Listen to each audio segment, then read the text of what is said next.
অনেক মেঘ আর প্রচন্ড বৃষ্টি। আসলে গত প্রায় 2 দিন, গত 2-3 দিন ধরে বৃষ্টি হচ্ছে একটানা। এখন আপনারা যেটা দেখতেছেন এটা হচ্ছে যে ভেন্ডি ক্ষেত। আসসালামু আলাইকুম, কেমন আছেন সবাই? আশা করি সবাই ভালো আছেন। আপনারা দেখতেছেন রাহেল ফিটনেস ব্লগ। তো আজকে আমি এসেছিলাম আসলে কাজ করতে আমাদের। আপনারা হয়তো এখন শুনতে পাচ্ছেন বৃষ্টির আওয়াজ, প্রচন্ড বৃষ্টি, অনেক মেঘ আর প্রচন্ড বৃষ্টি। আজকে আমি আপনাদেরকে আমাদের ক্ষেত ঘুরে দেখাবো, আমাদের কি কি ক্ষেত আছে, ক্ষেতগুলো আমি আপনাদেরকে ঘুরে দেখাবো। তো গাইস, আপনারা এখন যে ধান ক্ষেতগুলা দেখতেছেন, এই যে এগুলো হচ্ছে আমাদের ধান ক্ষেত।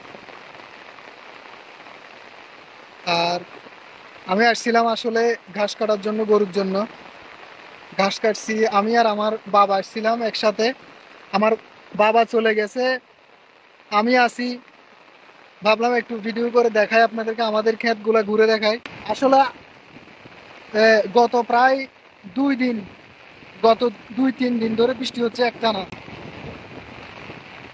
আর আওয়াজের জন্য দুঃখিত। প্রচন্ড বৃষ্টি হওয়ার কারণে হয়তো আমার কথাগুলো বোঝা যাচ্ছে না। আসুন আপনাদেরকে আমাদের ক্ষেতগুলা ঘুরে দেখাই। এগুলা হচ্ছে যে আমাদের বরকড়ি ক্ষেত এগুলা। আর এই যে সামনে আইলগুলা দেখতেছেন একটার পর একটা, এগুলা আমাদের একটার পর একটা, এগুলো সবগুলা বরকড়ি ক্ষেত। প্রচন্ড বৃষ্টি, প্রচন্ড। এগুলো আমাদের না, এটা হচ্ছে যে আমার চাচা।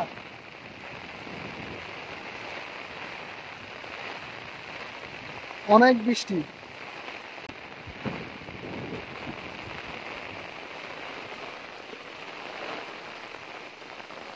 আসলে বৃষ্টি যখন হয়, বৃষ্টি হওয়ার কারণে এই আপনার ফল গাছের ফুলগুলা পচে যায়, পচে ঝরে যায়। এই কারণে ফলও কম ধরে। বৃষ্টি হলে ফল গাছে ফল কম ধরে। এই এখন আপনারা যেটা দেখতেছেন এটা হচ্ছে যে ভেন্ডি ক্ষেত, যেটাকে ঢেঁড়স বলা হয় বা ভেন্ডি। আমরা এখানে আমাদের ভাষাতে ভেন্ডি বলি আমরা। আসলে বৃষ্টির মধ্যে আসছিলাম কাজ করতে, ভাবলাম একটু আপনাদেরকে দেখাই আমাদের ক্ষেত খামারগুলা। ওকে, সবাই ভালো থাকবেন, সুস্থ থাকবেন। আসসালামু আলাইকুম, আল্লাহ হাফেজ। তো গাইস, আপনারা দেখেছেন আমাদের ক্ষেত এবং ধান ক্ষেত, আমাদের ভেন্ডি ক্ষেত। তো সবাই ভালো থাকবেন, সুস্থ থাকবেন। আর যদি আমার ভিডিওটি ভালো লাগে তাহলে সাবস্ক্রাইব করবেন এবং একটা কমেন্ট করে জানাবেন যে আপনাদের কাছে কেমন লেগেছে। ওকে গাইস, আজকের ভিডিওটি এ পর্যন্ত। আমি আপনাদেরকে আর বেশি কিছু দেখাবো।